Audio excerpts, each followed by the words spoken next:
Hello and welcome back to One on One. I'm Stan. And I'm Jake. And today we're going to be talking our Game Week 4 reactions and our initial thoughts moving into Game Week 5. So how did the week go? Sum it up for me. Well, to sum it up bluntly, my girlfriend got 26 points better than me and she's been doing it for 3 weeks. So Oh wow, how many points did she get? She got 92. Wow, that's a good week. That's a really good week. I got 66. I don't know what the average is yet. I mean, 66 isn't really ever a bad week. I mean, it might not be the best week considering Haaland got a hat-trick. Well, Haaland got the bulk of my points, to be honest with you, Stan. I mean, yeah, the exactly. significant bulk of my points. It's not amazing. So go on, the team's up. How do you feel about it?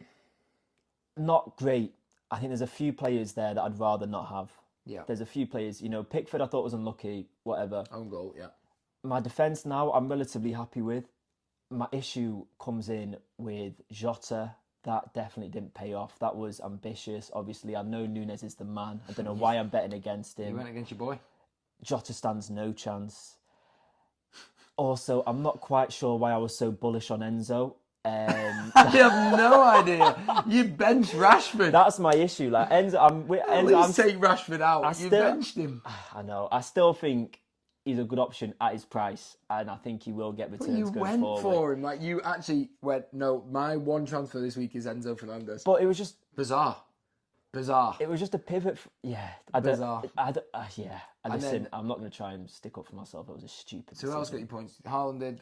Haaland, Udogie, Saka, and Mbeumo, who's solid, very consistent. Oh, God, I hate them, man. I keep threatening to get him in. Just do it. I know, I need to. I can't believe you benched Rashford, though. That is a killer. Well, this is... So every single week, the first person on my bench so far has Same with me. got a return. Except this week, thankfully. So it's coming down to the final decisions. And this week it was between Watkins and Rashford. And I got it terribly wrong because Villa were poor.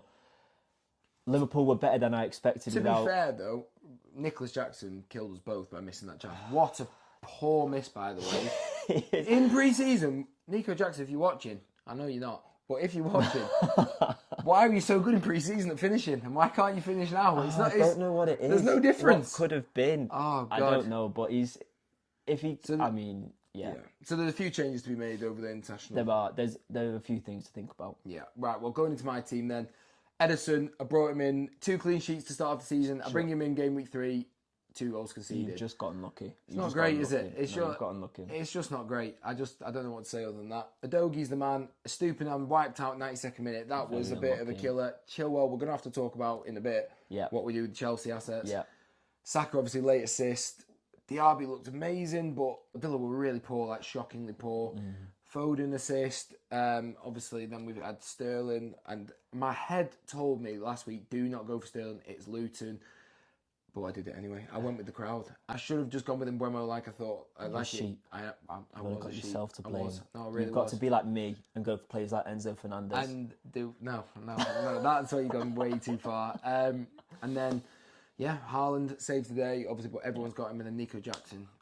We've already spoken about that. It's infuriating, yeah. But yeah, I think best thing to do, it was okay week, 73 points on my end. Not the end of the world. I don't know how, I mean, as of Saturday, I had a green arrow. We'll have to see after Sunday night what we're on. But yeah, I think going into the international break, a few changes are going to have to be made on my end as well. So shall we look at what we're thinking initially going into the next game week 5? So first off, as everyone seems to have them, I think it's best to look at the Chelsea assets and what do we do with them next.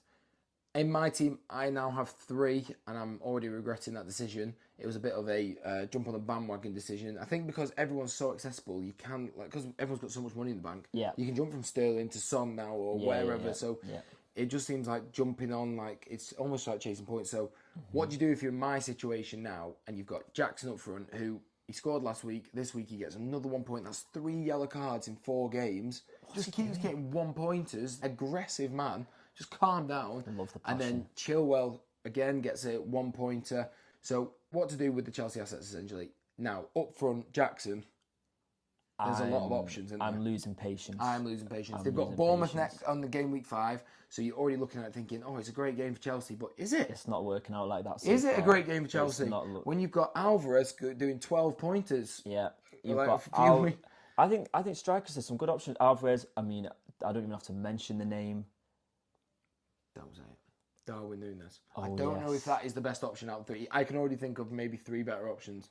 Well, you're incorrect. So, Darwin Núñez, Awoniyi. He is a handful. I like course he Awoniyi. is. I said it on my ones to watch. You did. And I do still like him. They've got Burnley coming up. I may be considering a little move. But do you know the only problem with if anyone is considering doing that switch? I mean, I know he got an assist this week and he's been scoring like mad.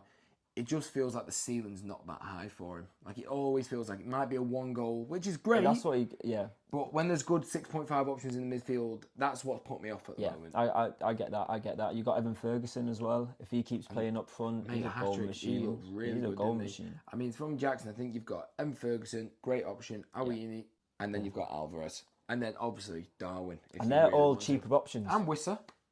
I know he didn't score this week, but Wissa's Brentford are still going to get goals. So I think Jackson he's either on his final straw. I do think I will give him a last chance against Bournemouth, and then it could be time to say goodbye. So having a quick look at the other Chelsea assets, Chilwell and Sterling.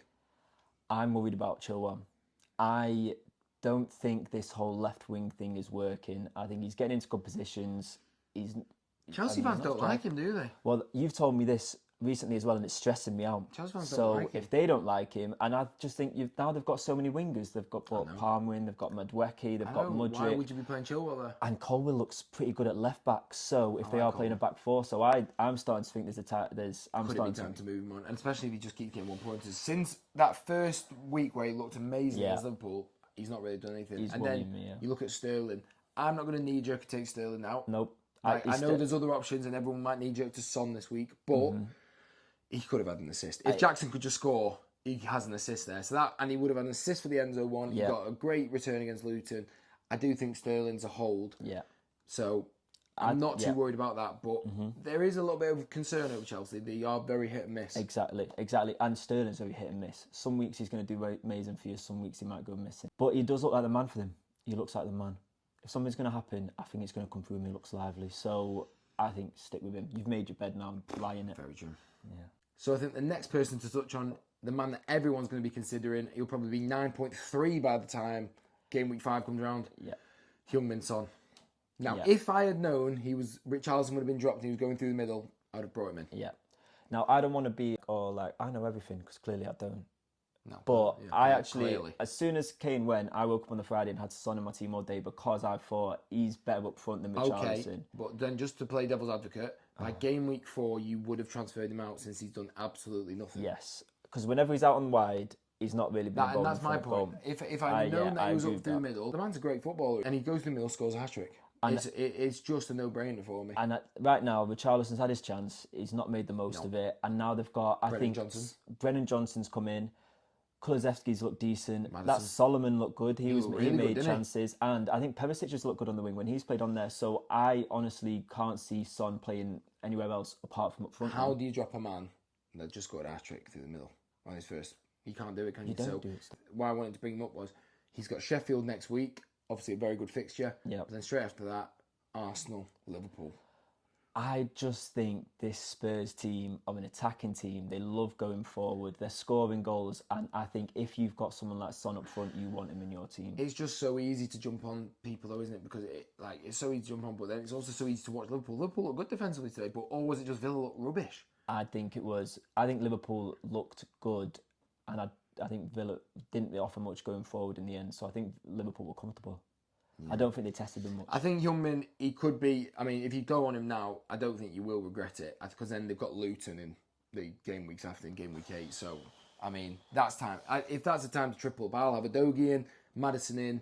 Both by that time, I think Udogie will probably be about 5. Yeah. Maddison will be over 8. Yeah. So I think the time to jump on Spurs probably is now if you want to think about money. I mean, players are going up quick. There's so much money. Well, it's because there's so much money. And like Heung-min Son, he's 9 mil. I could easily get to him for next week. It's just whether I want to save a transfer. Yeah. Speaking of the premium options, I think we have to talk about Salah. In every other season in the last 4 years, you had to have Salah. For some reason, everyone's there's only 26% of people that have actually got him this year, so a quarter of teams. I don't have him. You don't have him. No. Only like 2 people in the league actually have him. Yeah. But at what point do we just admit? I think with all the other options, Rashford. I know he scored today, but they're all not firing. Every week he's returned so far, Salah. I think he's I think he's becoming a must. I think he's just a safe option. I think, like you said, he's the only the premium option. As soon as Kane went, I should have looked to get him in my team.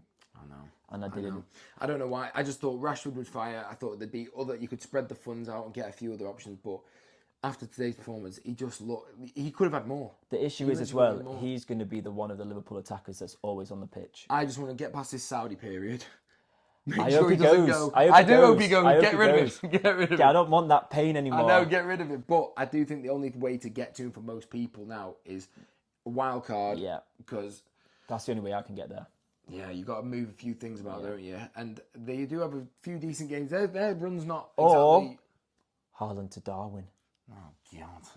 The man just scored a hat-trick. Just leave it alone. Nunes should have had a hat-trick. Leave it alone. Okay. But yeah, I do think if you haven't got him in already, you have to strongly start considering Salah. I am.